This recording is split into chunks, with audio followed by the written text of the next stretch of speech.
Coucou tout le monde, bienvenue sur ma chaîne. Je suis super contente de vous retrouver pour cette nouvelle vidéo. On se retrouve dans un nouvel épisode de Invité au paradis. C'est une série de vidéos dans laquelle on célèbre le don de la parole. C'est un cadeau qui nous a été donné, on s'exprime, on parle et je me suis dit ça serait chouette d'utiliser ça pour dire des choses que quand on finit d'entendre, on se sent vivant, on se sent heureux, on se sent content. Plutôt que des choses que quand on finit d'entendre, on se sent mort. On se sent triste, on se sent détruit, on se sent misérable. C'est une rubrique sur la chaîne pour édifier tout simplement. Aujourd'hui là il pleut, hein. C'est un signe pour que je ne fasse pas la vidéo ou bien c'est quoi?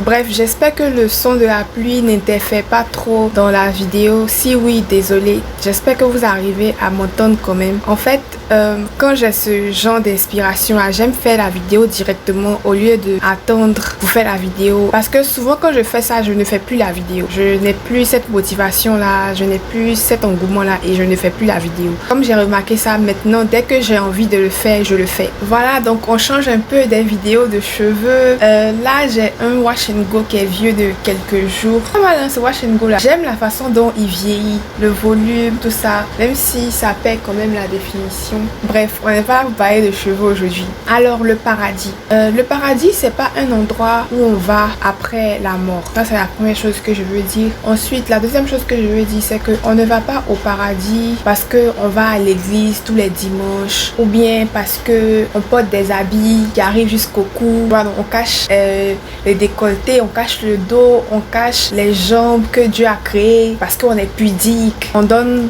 tout son argent aux gens qui sont pauvres. On ne va pas au paradis parce que on est le meilleur ami d'Abbé, quand on connaît tous les prêtres là. C'est nous, on est dédiés dans toutes les activités de l'église. On connaît toutes les prières, tous les Je vous salue Marie, tous les credos. On va au paradis parce que on aime son prochain. Aimer son prochain, c'est se mettre à la place de son prochain. C'est voir son prochain comme soi-même. C'est pour ça que l'amour de soi est très important. D'ailleurs, le commandement, c'est tu aimeras le Seigneur ton Dieu de tout ton cœur, de toute ta force, de toute ton âme et tu aimeras ton prochain comme toi-même. C'est voir que lui et toi là, vous êtes une et même personne. Si c'est facile pour toi de dire je suis moche, mes pieds sont penchés, mes dents sont comme ça, je suis comme ça. Si c'est facile pour toi d'être méchant envers toi-même, si c'est facile pour toi de ne pas t'aimer, ça sera facile pour toi de ne pas aimer ton prochain. Si tu ne peux pas t'aimer, tu ne pourras pas projeter ça sur un prochain. Aimer quelqu'un, c'est prendre cette personne comme part de soi.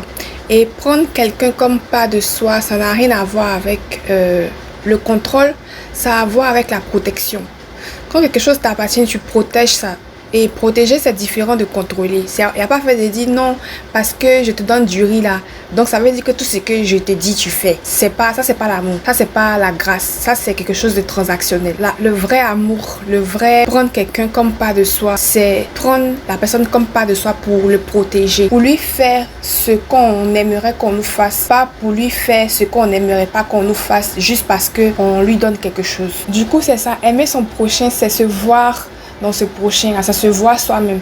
Et une fois que tu vois ton prochain comme toi-même, quand tu aimes ton prochain, tu ne peux jamais lui faire ce que tu n'aimerais pas qu'on te fasse. Et le commandement dit quoi?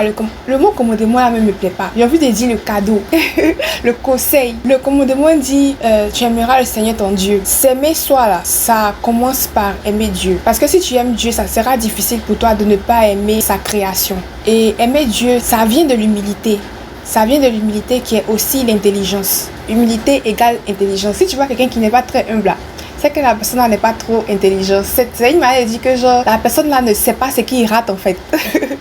Cette personne là ne sait pas ce qu'elle rate. J'aime dire l'humilité est une reine déguisée en une rieneuse. Ça requiert une certaine humilité de te laisser toi-même, de dire je ne m'appartiens pas à moi-même, j'appartiens à Dieu.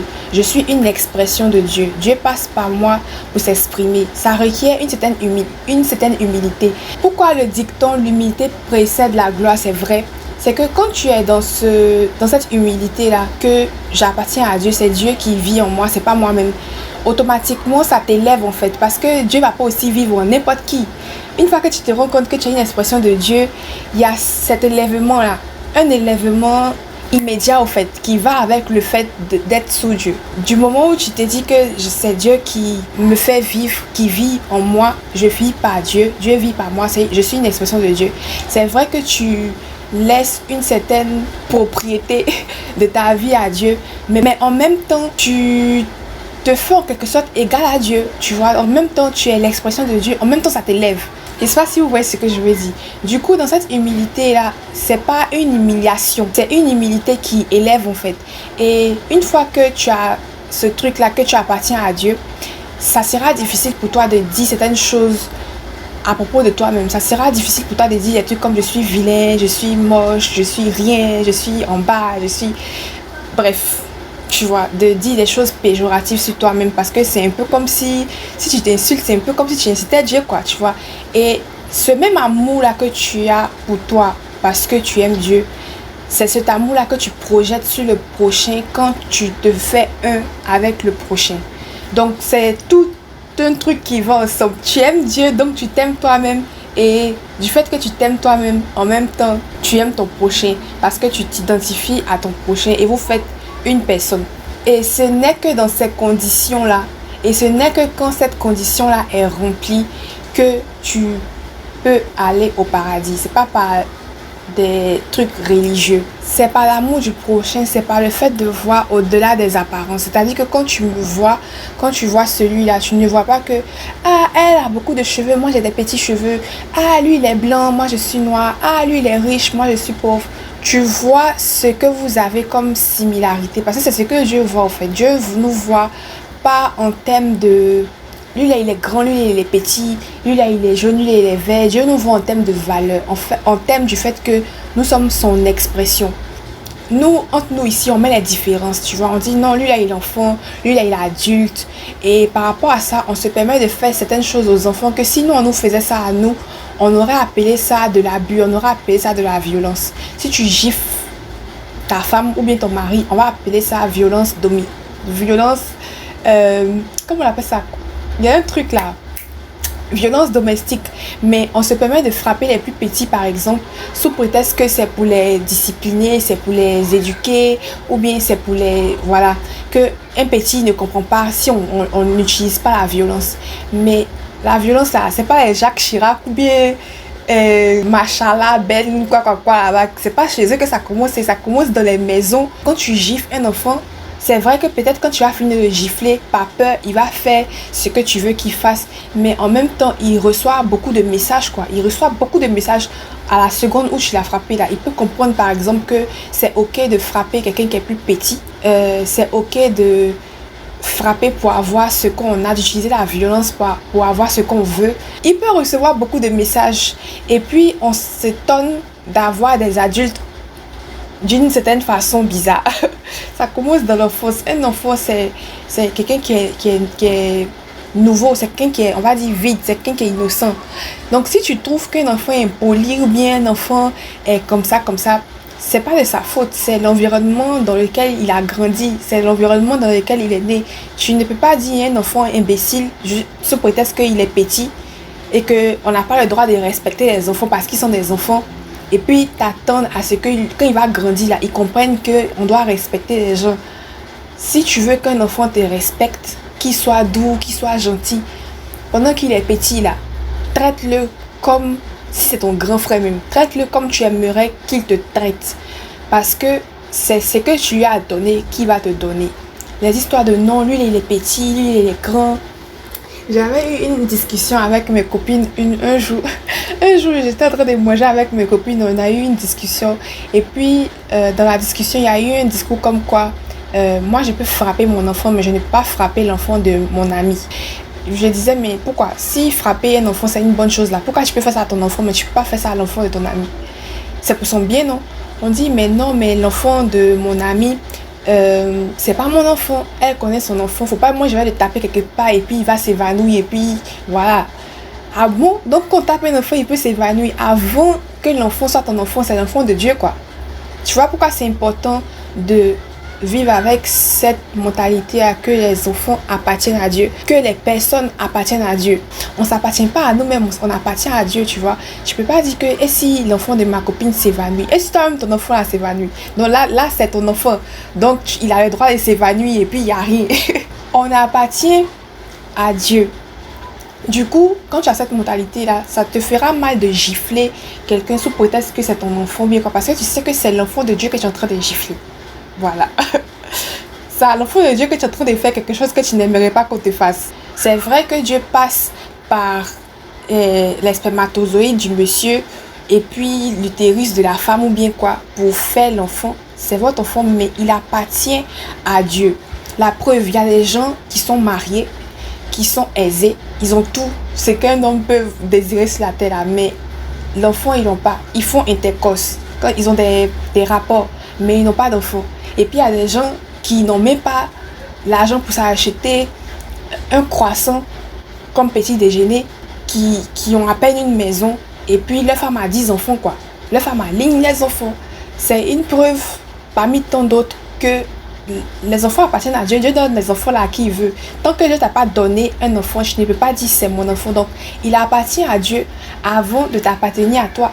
Donc tu peux pas dire que comme c'est pour moi là, je peux lui faire ce que je veux, mais à l'enfant de ma copine, je peux pas lui faire ce que je veux. Tu dois respecter ton enfant autant que tu respectes l'enfant de quelqu'un d'autre. Parce que aux yeux de Dieu, nous tous on a la même chose. Tu peux pas dire à ton enfant qui boit de l'alcool que c'est mauvais pendant que toi tu bois de l'alcool. Parce que c'est un enfant, parce que c'est pas toi. Je sais pas si vous voyez ce que je veux dire. Si quelque chose n'est pas bon pour l'enfant là, c'est que c'est pas bon pour toi aussi. Toi aussi tu devrais pas mettre ça dans ta bouche. Du coup, nous on fait les séparations entre nous ici qui voilent le paradis en fait, qui rendent la vie sur la terre difficile. Toi si tu es docteur, ta fille tousse tout de suite. Immédiatement je lui donne un sirop, mais c'est pas quoi, je lui donne un médicament pour qu'elle se sente mieux. Sans lui demander quoi que ce soit comme papier, sans lui demander quoi que ce soit comme argent. Mais si l'enfant de quelqu'un d'autre vient chez toi, tu vas lui demander de remplir un registre de quoi d'abord, avant de payer quelque chose d'abord, avant de le soigner, parce que c'est pas ton enfant. Donc la vie sur la terre est difficile parce que il y a des séparations, parce que on ne s'identifie pas dans l'autre, on ne se voit pas dans l'autre, on ne traite pas l'autre comme on voudrait être traité nous-mêmes. Le paradis, c'est immédiat. Une fois que tu aimes ton prochain, une fois que tu es au paradis, c'est pas que quand tu vas mourir, tu vas aller au paradis. Quand tu es mort là, est-ce que tu peux aimer quelqu'un encore? Tu peux aimer ton prochain? Tu peux pas. Parce que nous sommes le corps de Christ. Quand nous sommes un là, quand on s'aime les uns les autres là, Jésus-Christ est à l'aise. Tu vois, parce que en fait, Dieu a un seul fils. Jésus-Christ, il est le fils unique de Dieu.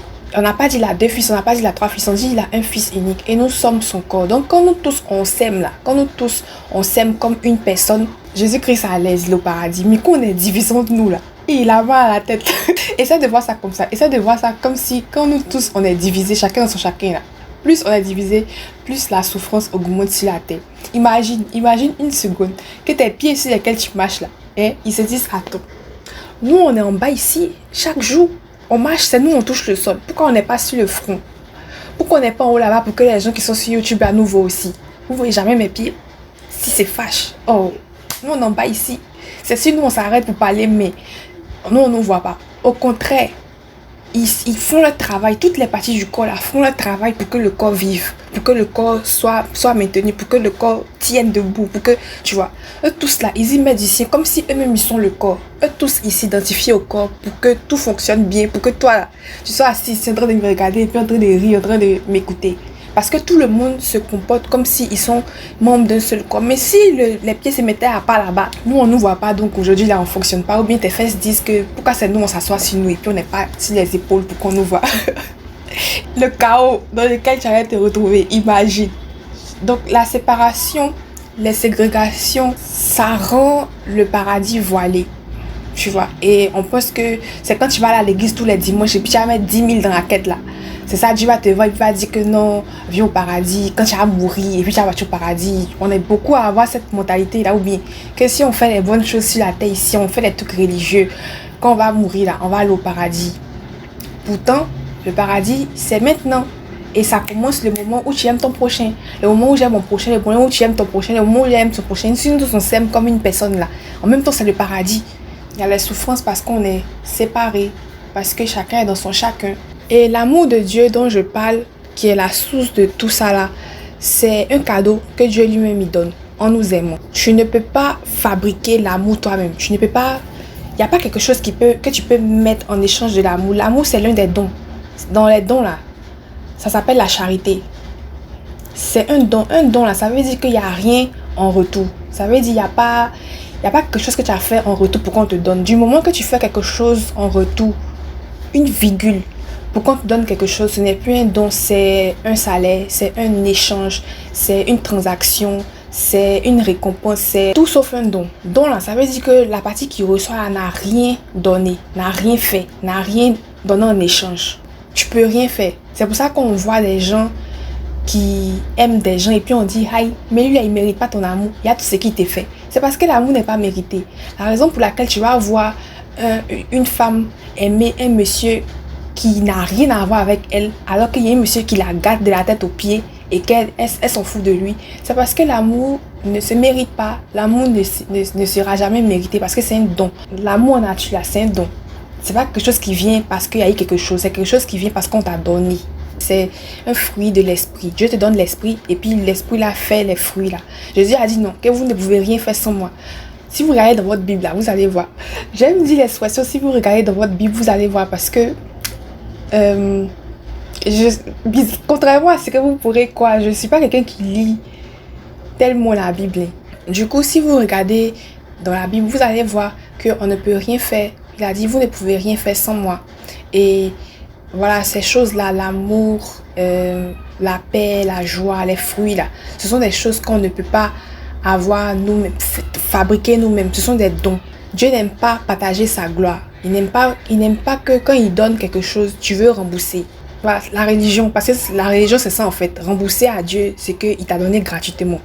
Fais toi-même, tu veux mériter, c'est que Dieu donne gratuitement là. De toute façon, ta vie sera misérable. Les gens qui ont une vie misérable sur la terre, là, ce sont les religieux. Ce sont les gens qui essaient de rembourser le cadeau de Dieu. Dieu n'aime pas ça. Il trouve ça quoi? Il trouve ça orgueilleux, il trouve ça c'est de l'idolâtrie, c'est de l'orgueil, c'est du... Attends, moi je te donne quelque chose et puis tu veux... C'est un don. C'est un peu une insulte à son cadeau. Vous voyez dans les films, quand un monsieur puissant, on voit des roses, on voit des fleurs, des cadeaux, des présents à, par exemple, une femme qu'il aime beaucoup. Et puis la femme là, elle lui dit, retournez, j'ai pas besoin de ça. Ou bien, tu vois, elle le snob ou bien quoi. Vous voyez comment il rentre d'un courroux, il rentre d'une colère, genre, attends, elle va, tu vois, ça fouette son ego, quoi, ça fouette son orgueil, quoi, tu vois.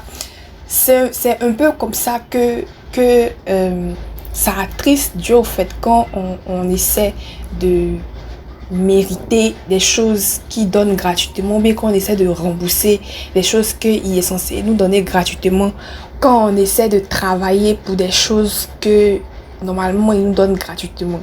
Tu vois, avant de venir ici, avant de venir à la vie, aucun d'entre nous n'est parti écrire une lettre. Non, Dieu, pardon, si tu me donnes la vie là, je vais faire ça, je vais faire ça. Personne n'est parti faire j'ai l'honneur. Personne n'a levé un doigt, personne n'a rien fait pour que Dieu l'appelle à la vie. C'est une invitation. C'est lui-même qui a dit, viens. Tu n'as rien fait, tu n'as pas bougé un doigt pour qu'il t'appelle en fait. Maintenant, pourquoi quand tu es ici là, maintenant, tu veux bouger un doigt pour les autres choses? Tu veux mériter, tu veux montrer que tu as travaillé pour ça. Dieu est grâce, il donne. Il n'y a pas quelque chose en échange. C'est quoi? Tout don parfait vient de là-haut et n'est suivi d'aucun chagrin. N'est suivi d'aucun quoi. Vous qui lisez là, vous tapez ça, vous allez voir ça quelque part là-bas. Il n'y a rien en fait, il n'y a pas de contrepartie, il n'y a rien en échange. Ce que Dieu veut en contrepartie, c'est que tu acceptes seulement. Donc, l'amour là, de Dieu, qui fait qu'on s'aime soi-même et qui fait qu'on aime le prochain, c'est un don. C'est le don de charité. C'est pour ça que la série de vidéos que je fais, je l'ai appelée « Invité au paradis ». Parce que le paradis, c'est pas quelque chose que tu vas marchander pour rentrer là-bas ou bien... On rentre pas là-bas mérite. On rentre pas là-bas par travail. On rentre là-bas par grâce. C'est une invitation. Vos brunchs que vous faites là, les brunchs fermés où on rentre là-bas seulement par invitation. Même si tu as 2 millions pour payer ticket, tu n'auras pas ticket. Les tickets sont pas à vendre. Les tickets sont seulement sur invitation. Je ne sais pas si vous avez déjà vu ce genre de brunch là. Ou quand vous, pour entrer là-bas, là, vous devez avoir une invitation et puis l'invitation ne se paye pas. Il n'y a pas fait de dire non, tu as fait quelque chose et puis tu as mérité d'aller au paradis. C'est une invitation. Juste par grâce, juste comme ça. Juste parce que Dieu veut. Juste pour la volonté de Dieu, tu es invité. Tu vois, c'est pour ça que j'ai appelé ça invité au paradis. C'est une invitation en fait. Et quand tu regardes bien là, nous tous, on s'aimons nous-mêmes au fait. Si quelqu'un va bien ici, s'il n'y a rien eu, il n'y a pas eu de problème ou bien quoi, quand quelqu'un vient, il vient avec l'amour de Dieu. Il vient avec l'amour de Dieu. Personne dans son bon sens, personne qui n'a pas de problème va commencer à s'insulter ou bien à se faire du mal, soit même se piquer ou bien se faire du mal. Quelqu'un qui est dans son bon sens va vouloir être heureux. Il va vouloir vivre le paradis, vivre la joie, dans la paix. Ou bien, c'est ça. Du coup, c'est ce qu'il va se donner à lui-même. C'est ce qu'il va donner aux autres autour de lui.